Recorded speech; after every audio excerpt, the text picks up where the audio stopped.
శివమహాపురాణంలో శతరుద్ర సంహితలో 27 చాప్టర్లో 28 శ్లోకాల నుంచి ఏదైతే ద్విజేశ్వర అవతారంలో వచ్చిన పరమేశ్వరుడు భద్రాయుధుణ్ణి అతని భక్తిని పరీక్షించటానికి వచ్చాడు. అందుకుని ఆ పరమేశ్వరుడు తన భార్య అయిన అంటే ఆ పార్వతీ సహితంగా వచ్చాడు. అందుకుని ద్విజేశ్వర అవతారంలో అంటే ఒక ద్విజుడులాగా బ్రాహ్మణులాగా అలాగే ఒక బ్రాహ్మణ భార్యలాగా వచ్చారు.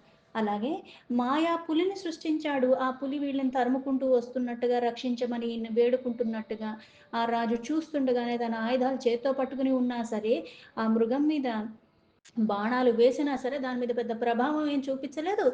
పైగా ఆ ద్విజేశ్వరుడు ఒక భార్యని లాక్కుంటూ వెళ్ళిపోతే ఈయన మళ్ళీ ఆయన్ని పరీక్షించడానికి వచ్చాడు. అందుకుని ఇక్కడ బాధపడుతూనే ఆయన ఇలా అంటున్నాడంటే రాజుగా ఉన్నవాడు తన ధర్మానికి సమర్థత కలిగి ఉంటే జీవించి ఉండాలంటే రక్షణార్థమై వచ్చిన వాడికి రక్షణ కల్పించాలి. అది కల్పించలేని వాడు బ్రతికి దండగా. వరం విశాసనం ప్రాజ్ఞైర్వరమాగ్నిర్ప్రవిశనం కృపానామనాథానాం దీనానామా పరక్షణాత్. అలాగే అనాథుల్ని దీనుల్ని రక్షణ కల్పించేవాడు. లేకపోతే అది కల్పించినప్పుడు ఇంకా ఎందుకు. అందుకే ఇట్లాంటి వాళ్ళు బ్రతికి ఉండకూడదు. విషం తాగి వాళ్ళకి వాళ్ళే ఆ ప్రాణాన్ని వదిలేయాలి. లేదా అగ్నిలో ప్రవేశించన్నా సరే ఆ శరీరాన్ని వదిలేయాలి. ఇది బుద్ధిమంతులు చేసే అంటే బుద్ధున్నవాడు రక్షణ కల్పించాలి. ఆ సమర్థత లేనివాడు ఆ పరాజితుడైపోయాడన్నది భావించి పైగా నేను ఉండి ఇతరులకి రక్షణ కల్పించే స్థితిలో ఉండి అది నేను చెయ్యలేకపోతున్నందుకు నా సమర్థతను నేను కోల్పోయిన కారణంగా అంటే ఇంకా బ్రతికి దండగా అందుకు నా శరీరాన్ని వదిలేయాలి అని చెప్పాడు. నందీశ్వర ఉవాచ ఇతం విలపితం తస్య స్వావీర్యస్య చ గర్హణం నిశమ్య నృపతిః శోకాధాత్మన్యేవమచింతయత్.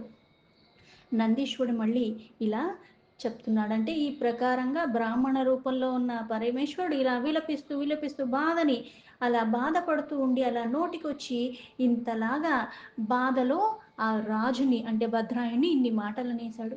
అయితే ఆ బ్రాహ్మణ నోట్లోంచి వచ్చిన మాటలు మళ్ళీ తన పరాక్రమాన్ని నిందిస్తున్నాడు. అంటే ఇన్ని యుద్ధాలు చేసి ఇంత విజయాలు పొందాను. ఇప్పుడు నేను ఒక్క మృగాన్ని చంపలేకపోయానంటే నేను అంత అల్పుణ్ణైపోయాను. అందుకుని రాజు భద్రాయువు ఈయన కూడా శోకంలోకి వెళ్ళిపోయాడు. అందుకుని ఆ మనస్సులో ఇట్లా విచారణ మొదలైంది. అహో మే పౌరుషం నష్టమద్య దైవ విపర్యయా అద్య కీర్తిశ్చ మే నష్ట పాతకం ప్రాప్తముత్కటం. అంటే నిజంగానే నేను ఎంత అల్పుణ్ణైపోయాను. అయ్యో నా భాగ్యం నిజంగా తలకిందులైపోయింది. అంటే నిజంగా జీవితంలో సుఖదుఖాలు అనేవి ఎలా అయితే అలల్లాగా భవసాగరం అలల్లాగా వచ్చిపోతూ ఉంటాయి. ఇది శాశ్వతం కాదు, అది శాశ్వతం కాదు. కానీ స్థిరత్వంతో ఉండాలి, జ్ఞానంతో ఉండాలి, ప్రజ్ఞ. కానీ ఇక్కడ నా భాగ్యం తలకిందులైపోయింది. అంటే ఇప్పుడు దాకా ఏవైతే భోగవంతమై సకలం నా చేతికి వచ్చేసింది. కానీ ఇప్పుడు నాది అంతా అతలాకుతలం అయిపోయినట్టుగా వ్యతిరేకంగా అయిపోయింది. అందుకని నా బలము నా పరాక్రమం అంతా కూడా నశించిపోయాయి. అందుకే నా భాగ్యమే తలకిందులైపోయింది. నా ధర్మాన్ని నేను తప్పిపోయానంటే క్షీణించుకుపోయింది. అందుకే నా కీర్తి ప్రతిష్టలు అన్నీ కూడా నశించిపోయి భయంకరమైన పాపాల బారిన నేను పడిపోయానే అని. ధర్మ కులోచితో నష్టో మందభాగ్యస్య దుర్మతిః నూనం మే సంపదో రాజ్యమాయుష్యం క్షయమిక్ష్యసి. నిజంగా నేను అభాగ్యుణ్ణి. భాగ్యవంతుడు అంటే ఏంటి? అన్నీ అనుకూలంగా ఉండటం. మళ్ళీ ఇక్కడ అభాగ్యవంతుడు అంటే ఇవన్నీ కోల్పోవటం. పైగా దుర్బుద్ధి అంటే ఏ ధర్మానికైతే నేను రక్షణగా ఉండాలో అలా కాకుండా నేను చెయ్యలేకపోయాను. నా ధర్మాన్ని తప్పేలాగా అయిపోయింది. ధర్మం ఎందుకు తప్పాడంటే అసమర్థుడైపోయాడు. అందుకే చాలా విశేషంగా ప్రతి ఒక్క ఇతిహాస గాథల్లో కూడా చెప్పబడి ఉంటుంది. పరమాత్మ యొక్క అనుగ్రహం ఉన్నప్పుడు ఏమవుద్దంటే గడ్డి పరక కూడా బ్రహ్మాస్త్రం కన్నా ఎక్కువగా ఉంటుంది. అలాగే నీకు ఆ అనుగ్రహం లేని కారణంగా బ్రహ్మాస్త్రం చేతిలో ఉన్న గడ్డి పరకతో సమానం అయిపోతుంది. అంటే ఇక్కడ వికారరహితంగా సామీప్య సారూప్య సాపూజ్య సాలోక్య ఎన్ని ఎందుకు చెప్పాను అంటే ఈ గుణాలకి అతీతమైన పరమాత్మని నువ్వు ఎలా పట్టుకోవాలి అంటే గుణాతీత స్థితిలో నువ్వు నిరంతరము ఉండేలాగా ఏటి ప్రభావం నీ మీద పడకుండా అంతలాగా శుద్ధంగా ఉండాలి. అంతరంగికంగా బాహ్యంగా. కానీ ఈ భవసాగరం అన్న సంసారంలో ఏమవుతుందంటే మనకు అన్నీ అనుకూలంగా ఉన్నప్పుడు మనకి తెలియని ఒక విచ్చలవిడితనం వచ్చేస్తుంది. అహంకార, వికారాలన్నీ కూడా మనలో పూర్ణంగా ఉంటూ ఉంటాయి. దీని కారణంగా జ్ఞానం అన్నది మళ్ళీ తొలగించుకునేలాగే మనం ప్రవర్తిస్తూ ఉంటాము.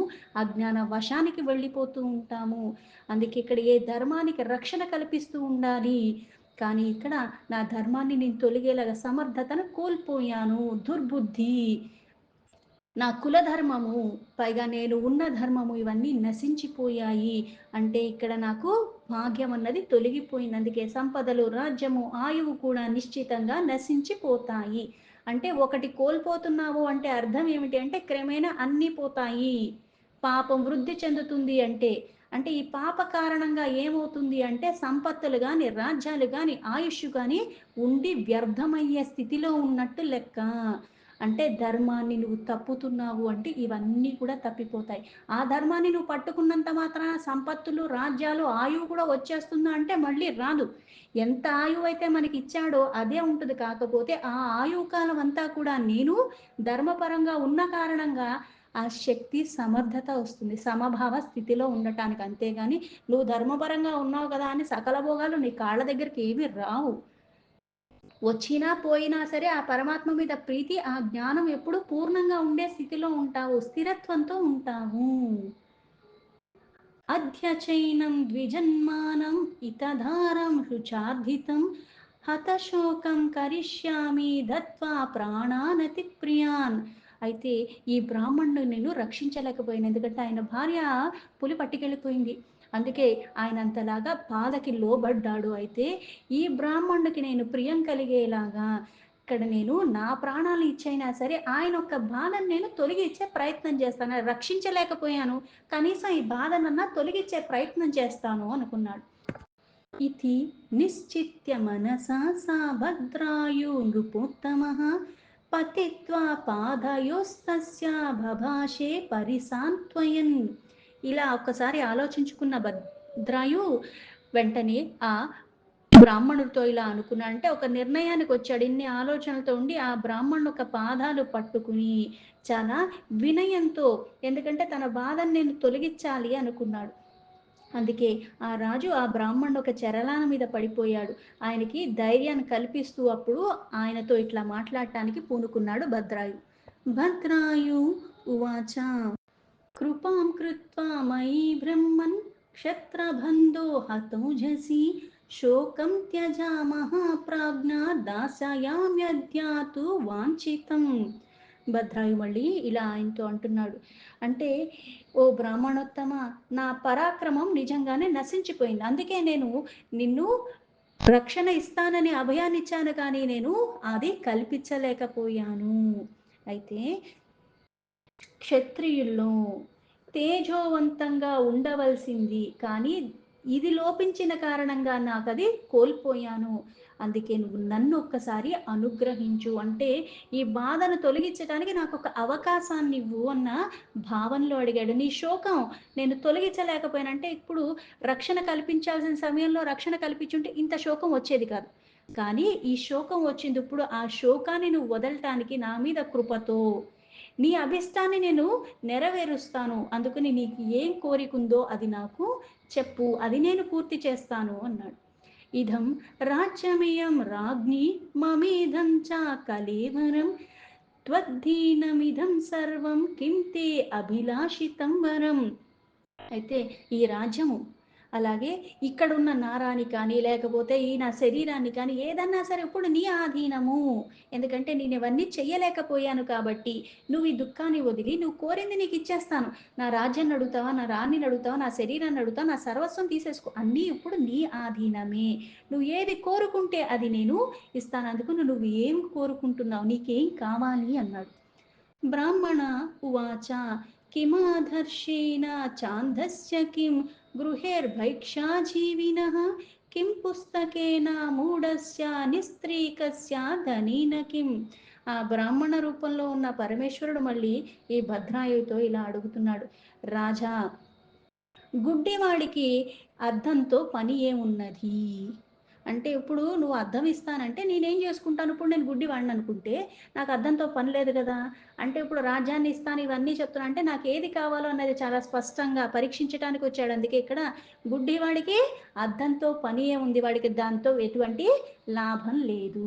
అలాగే భిక్షాటనతో జీవనం గడుపుకునే వాడికి గృహము అవసరమేమి ఉంటుంది. అంటే ఇక్కడ భిక్షాటనే తన జీవితం అయిపోయిన వాడికి ఇప్పుడు గృహం ఇస్తాను, ఒక నివాసం ఇస్తాను, నువ్వు ఇక్కడే ఉండు అంటే దాని అవసరం లేదు.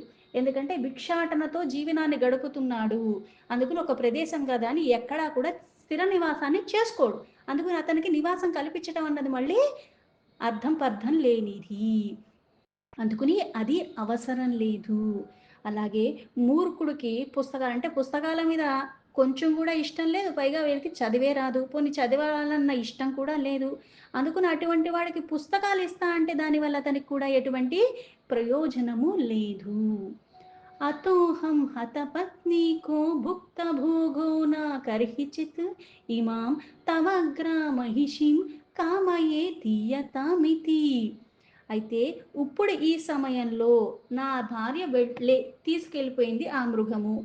నా భార్య లేనిది కాబట్టి ఇప్పుడు నాకు ధనముండి కూడా సుఖం ఉండదు. భార్య లేని వాడికి డబ్బుండి కూడా సుఖం ఉండదు.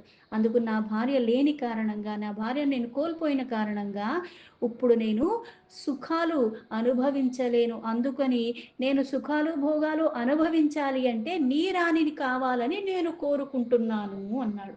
పైగా ఇక్కడ అది గూడా చెప్పాడు. రాజ్యం కావాలా, రాణి కావాలా, నా దేహం కావాలా, నా సర్వస్వం నీ ఆధీనంలో ఉంది. నువ్వేదడిగితే అది ఇచ్చేస్తా అన్నాడు. ఇప్పుడు అందుకని పరీక్ష పెట్టడానికి వచ్చిన వాడు ఏమడిగాడు? ఆ రాణినే అడిగాడు. అంటే నువ్వు నిజంగా నాకు ఇవ్వాలనుకుంటే నా దుఃఖాన్ని తొలగించుకోవాలని నువ్వు అనుకుంటున్నావు కాబట్టి నాకు ఆ రాణినివ్వు అన్నాడు. భద్రాయుర్ ఉవాచ దాత రసాంత విత్తస్య రాజ్యస్య గజమాజినాం ఆత్మహే దేహస్య కస్యాపి కలత్రస్య న కర్హిచిత్. భద్రాయు మళ్ళీ బ్రాహ్మణతో ఇలా అడుగుతున్నాడు. బ్రాహ్మణ ఇదేమి ధర్మము? అంటే ఇక్కడ ఇస్తానని చెప్పి మళ్ళీ అడిగాక మళ్ళీ ఇలా ఎలా అడుగుతావని ఎలా అడుగుతావు? అడక్కముందు, చెప్పకముందు మనకు ఆ జ్ఞానం ఉండాలి. పరీక్ష పెట్టడానికి వచ్చినవాడు సామాన్యవాడు కాదు కదా! అందుకనేమవుతుంది బుద్ధి భ్రమిస్తుంది. ప్రగల్భాలకి పోయినట్టుగా ఇది ఇక్కడితో సమసిపోతుందన్నట్టుగా బోలెడు బోలెడు మాట్లాడేస్తా. అది నిజంగా మళ్ళీ ఆచరించాల్సి వచ్చినప్పుడు మళ్ళీ చుక్కలు కనిపిస్తూ ఉంటాయి. అందుకే ఇక్కడ బ్రాహ్మణ ఇదేం ధర్మమా? నీకు మీ గురువు దీన్నే ఉపదేశించారా? ఇతర స్త్రీని స్పర్శించకూడదే? అలా చేస్తే స్వర్గానికి గాని, ఇట్లా యశస్సు గాని అన్నిటికీ హానే కలుగుతుందని చెప్తారు కదా! అంటే పరస్త్రీని ఆశించకూడదు. దానంగా అయితే అస్సలే ఆశించకూడదు. ఎలా అయితే మనకి దానంగా ఇచ్చేది ఉపయోగపడే వస్తువు ఇవ్వాలి. పైగా వాళ్ళకి ఏది అవసరమో అది ఇవ్వాలి. నా ఇష్టం వచ్చింది ఇచ్చేసి నేను దానం చేశానంటే దానివల్ల నాకు ఎటువంటి ప్రతిఫలం లభించదు. పైగా పనికొచ్చేది ఇవ్వకుండా పనికిరానివన్నీ ఇచ్చినప్పుడు మళ్ళీ నాకది లాభం చెయ్యదు సరికదా! నష్టం కలిగిస్తుంది. పాపం మూట కట్టుకుంటాను. అందుకే ఇక్కడ భూమి, ధనము, రాజ్యము నా దగ్గరున్న ఈ ఏవైనా సరే అంటే గుర్రాలున్నాయి, ఏనుగులున్నాయి, ఆఖరికి నా శరీరాన్ని కూడా ఇవ్వటానికి నేను సిద్ధమే. కానీ ఈ ఇతరుల స్త్రీని ఆశించకూడదు కదా! అయితే ఇది నేను చెయ్యలేను. పరధారోపభోగేన యత్పాపం సముపార్జితం నాతక్షాళయితుం శక్యం ప్రాయశ్చిత్తాశతేరపి. పరస్త్రీని గనక ఆవిడతో మనం సంగమిస్తే అంటే ఇక్కడ ఆశించటమే మహాపాపము. మళ్ళీ ఆవిడతో కలిసి జీవితాన్ని గనక చేస్తే పాపమే వస్తుంది మనకి. అది కూడా మళ్ళీ ఎన్ని రకాల ప్రాయశ్చిత్తాలు ఎన్నిటికో చెప్పారు గానీ స్త్రీల విషయంలో చాలా చక్కగా చెప్పారు. ఏంటి అంటే, ఆ పాపం నువ్వు ఎన్ని జన్మలెత్తినా తొలగించుకోలేవు. ఎన్ని ప్రాయశ్చిత్తాలు చేసుకుందామని చేసినా సరే అది తొలగే ప్రసక్తే లేదు. అంటే పరస్త్రీ మీద వ్యామోహం అన్నది ఆవిడతో నువ్వు చింతనలో కూడా వస్తే కూడా అది మహాపాపాలే, పాతకాలే తీసుకొస్తుంది. అందుకని అలా చెయ్యకూడదు కదా అన్నాడు. బ్రాహ్మణ ఉవాచ ఆస్తాం బ్రహ్మవధం ఘోరమపి మదనిషేవన తపసా విధిమిష్యామి కిం పునః పరధారికం. ఆ బ్రాహ్మణుడు మళ్ళీ రాజుతో చెప్పాడు. రాజా, నేను నా తపస్సులతో అంటే చాలా వాటిలకి దీని చేసుకుంటే అది తొలగిపోతుంది, ఇది చేస్తే అది తొలగిపోతుంది అని ఉన్నాయి. ఇవి మళ్ళీ పాపాలు తెస్తాయి కదా! వద్దు అని చెప్తే, ఈ బ్రాహ్మణుడు ఆ ద్విజేశ్వరుడు మళ్ళీ చెప్పాడు. బ్రహ్మ హత్యాది పాతకాలు కూడా ఇవన్నీ తొలగించుకునే అవకాశం ఎలా అయితే ఉందో, నేను తపస్సుతో ఏది లభించిన పాపాన్ని నేను తొలగించుకుంటానైతే, ఈ స్త్రీ గమనం ఇది పెద్ద పాపమేమీ కాదు. అందుకని ఇది కూడా తొలగిపోతుంది అన్నట్టుగా చెప్పాడు. తస్మాత్ ప్రయచ్చ భార్య స్వామి మాం కామో నమే అపరః అరక్షణాద్ భయార్తానాం గంతాసి నిరయం ధ్రువం. ఇప్పుడు ఏదడిగినా ఇస్తానని చెప్పాడు. ఈయన అడిగాక అందుకే ఇప్పుడు గనక నువ్వు నీ స్త్రీని నాకు దానంగా ఇవ్వకపోతే నాకింకేది అక్కర్లేదు. నాకు కావాల్సింది స్త్రీ. అందుకు నీ స్త్రీని నాకు ఇచ్చేసేయి. లేదా నీకు మళ్ళీ పాపాలు చుట్టుకుంటాయి. నరక ప్రాప్తి నీకు కలుగుతుంది. ఎందుకంటే రక్షణ కల్పించటంలో అసమర్థుడివైపోయావు. నువ్వు ధర్మాన్ని నువ్వు తప్పావు. పైగా అడుగు నీకేదన్నా ఇస్తానని చెప్పావు. ఇప్పుడు అడిగాక మళ్ళీ ఇవ్వట్లేదు. అందుకు నీకు నిశ్చితంగా నరక గతి కలుగుతుంది, నరక ప్రాప్తి కలుగుతుంది అన్నాడు. నందీశ్వర ఉవాచ ఇతి విప్రగిరా భీతశ్చింతయామాస పార్థివః అరక్షణాన్ మహాపాపం పత్నీధానం తతో వరం. నందీశ్వరుడు మళ్ళీ ఇలా చెప్తున్నాడు. ఆ బ్రాహ్మణ్ యొక్క మాటలు విని రాజు తన మనసులోనే తను ఇలాగా భయభీతికి లోబడిపోయి విచారంలో పడిపోయాడు. అంటే ఇచ్చినా పాపమే, ఇవ్వకపోయినా పాపమే. అందుకుని ఈ భయానికి పైగా నేను రక్షణ కల్పించలే, అక్కడ ధర్మాన్ని తప్పాను. ఇప్పుడు మళ్ళీ ఇస్తానని చెప్పాను. ఇప్పుడు అడిగాక మళ్ళీ ఇవ్వకపోతే ఇది ఇంకొక పాపం. భార్యను అలా ఇవ్వటం కూడా పాపమే. ఇచ్చినా పాపమే, ఇవ్వకపోయినా పాపమే. అందుకు నేను ఇప్పుడు ఏమి చెయ్యాలి? ఏది చేసినా అప్పుడు నాకు పాపం అన్నది తగులుతూనే ఉంటుంది. అయితే పరస్త్రీ కావాలని తానే అడుగుతున్నాడు కాబట్టి నేను ఇవ్వటమే నాకు శ్రేయస్కరమేమో అని అనుకున్నాడు. అతః పత్నీం ద్విజాగ్రాయ దత్వా నిర్ముక్త కిల్భిషః సద్యో వహ్ని ప్రవేక్ష్యామి కీర్తిశ్చ విదిత భవేత్. అయితే ఈ శ్రేష్ఠుడైన బ్రాహ్మణుడుకి నేను నా స్త్రీని ఇచ్చేసి అప్పుడు నేను వెంటనే ఆ పాపాన్ని తొలగించుకోవటానికి అగ్నిలో ప్రవేశం చేసేస్తాను. ఇలా చేయటంతో నా కీర్తి కూడా వృద్ధి చెందుతుంది అని అనుకున్నాడు. ఇది నిశ్చిత్య మనసా సముజ్వాల్య హుతాశనం తమాహూయ ద్విజం చక్రే పత్నీదానం సహోదకం. మనసులో ఈ ఆలోచనలన్నీ పెట్టుకున్నాడు. ఇక్కడ దానంగా వెంటనే ఇచ్చేస్తాను, వెంటనే నా శరీరాన్ని అగ్నికి నేను ఆహుతి చేసేసుకుంటున్నాను అనుకున్నాడు. వెంటనే అక్కడ ఆ విచారణ చేసుకుని రాజు వెంటనే అక్కడ అగ్నిని ప్రజ్వలింపచేశాడు. అలా చేసి బ్రాహ్మణ్ణి పిలిపించి అక్కడ మళ్ళీ సంకల్పం చేసి అగ్ని సాక్షిగా తన భార్యను మళ్ళీ ఆ బ్రాహ్మణుడికి దానంగా ఇచ్చేశాడు ఆ రాజు భద్రాయు. స్వయం స్నాతః శుచిర్భూత్వా ప్రణమ్య విబుధేశ్వరాన్ తమగ్నిం త్రీః పరిక్రమ్య శివం ధత్యో సమాహితః. దీని తర్వాత ఇక్కడ ఈయన మళ్ళీ దానంగా భార్యను ఇచ్చేశాడు. దానంగా ఇచ్చేసిన తర్వాత వెంటనే స్నానం ఆచరించాడంటే దేహాన్ని పవిత్రం చేసుకున్నాడు. దేవతలకి అందరికీ కూడా నమస్కరించుకున్నాడు. ఆ నమస్కారాలన్నీ చేసి మళ్ళీ అగ్ని చుట్టూ కూడా 3 సార్లు ప్రదక్షిణ చేశాడు. దాని తర్వాత మళ్ళీ ఒక్కసారిగా పరమేశ్వరుని ధ్యానం చేసుకున్నాడు.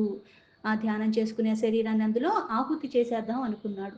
ఆ పరమేశ్వరుడు ధ్యానంలో ఉండిపోయాడు భద్రాయు. సమతాగ్నిం పతిష్యంతం స్వాపధాసక్తచేతసం ప్రత్యషేధత విశ్వవేశః ప్రాదుర్భూతో ద్విజేశ్వరః. తర్వాత ఆ రాజు ఆ ద్విజేశ్వరుడు సాక్షాత్ పరమేశ్వరు రూపమే అని నీకు తెలీదు. కాకపోతే ఇక్కడ పాపం చేశాను, ధర్మాన్ని తప్పాను ఇవన్నీ అనుకుంటున్నాడు. అందుకే అగ్నికి ప్రదక్షిణ చేశాడు, అగ్నిలోకి ప్రవేశించబోతున్నాడు. ఇలా ప్రవేశించబోతుంటే పరీక్షకి వచ్చిన ఆ పరమాత్మే ఈ బ్రాహ్మణుడు. అందుకుని తన సాక్షాత్ శివస్వరూపాన్ని ప్రకటింపచేశాడు. అలా చూడగానే ఆ ప్రజ్వలిస్తున్న అగ్నిలో పడిపోతున్న ఆ భద్రాయుణ్ణి ఒక్కసారిగా ఆ రాజుని ఆపాడు పరమేశ్వరుడు. దీంతో శివమహాపురాణంలో శతరుద్ర సంహితలో 27 చాప్టర్లో 46 శ్లోక సంపూర్ణం.